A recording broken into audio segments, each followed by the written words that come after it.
ស្រួលត្រឹមតែ3នាទីញ៉ាំមីរសជាតិមួយណាក៏បានដែរមិនដែរអ្នកនរគ្នាចង់ញ៉ាំមីហ៎បាទខ្ញុំនាំអ្នកនរគ្នាទៅញ៉ាំមីឆុងបងប្អូនគ្នាមក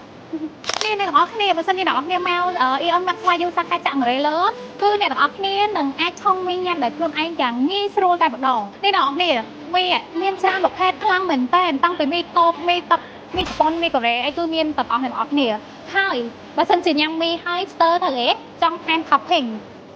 មានប្រព័ន្ធនៅនឹងទៀតអ្នកនរគ្នាហើយចង់ថែមបន្លែហ៎មានសាច់នៅក្នុងស្រួលមែនតើហ្មងហើយសំខាន់ណាស់អ្នកនរគ្នានេះគ្រឿង topping គេចេះទៅចុះអូយក្រុមចិនណាស់អ្នកនរគ្នាមានច្រើនខ្លាំងណាស់នេះ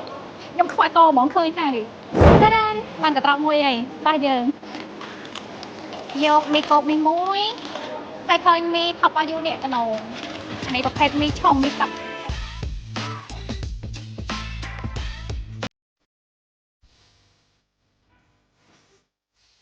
បន្ទាប់ពីអ្នកនាងរើសមីរើស topping រើសបន្លែអីរួចហើយគឺត្រូវមកគិតលុយសិនកុំតអាចឆុងណាព្រោះពេលដែលអ្នកនរគ្នាមកគិតលុយខាងបងកាសៀគាត់នឹងឲ្យចានសម្រាប់ឆុងមីដល់អ្នកនរគ្នាមួយនេះគឺចានអ្នកនរគ្នាហើយនេះជាម៉ាស៊ីនឆុងមីរបស់យើងណាអ្នកនរគ្នាគឺមាន M1 M2 ហើយនិង M3 M1 គឺប្រភេទមីសរសៃតូច M2 គឺមីសរសៃធំហើយនិង M3 សម្រាប់មីតូចពីគ្រឿងមីជាមួយបន្លែអីរួចអស់ហើយគឺយើងចាប់ផ្ដើមដាក់ឆុងប៉ុន្តែអ្នកនរគ្នាសម្រាប់ពងវិញគឺអត់តន់គួរចូលទេណាតោះតែចិត្តឆ្អិនបានយើងគោះដាក់ចូលខាងក្រោយអញ្ចឹងអានេះប្រភេទមីសរសៃធំអញ្ចឹងយើងចុច M2 ចុច M2 ហើយចុច start មកអ្នកនរគ្នាអូខេចេញទឹកមកហើយកម្រិតទឹកគឺវាកំណត់ឲ្យស្រេចហ្មង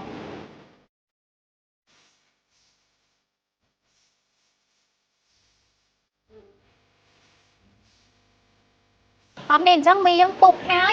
ប្រហែលជា30 second អីទៀតឆ្អិនហើយអញ្ចឹងយើងគោះពងដាក់រួចរាល់ជាស្រេចងាយស្រួលឆ្កយមែនតើអូខេអញ្ចឹងសម្រាប់បងដែលនៅចិត្តអ៊ីអនម៉ាក់ស្វ័យយូសាខាតាំងរេលើចង់ញ៉ាំមីឆុងអាចមកញ៉ាំបានណាអញ្ចឹងកុំភ្លេចបងប្អូនអរគ្នា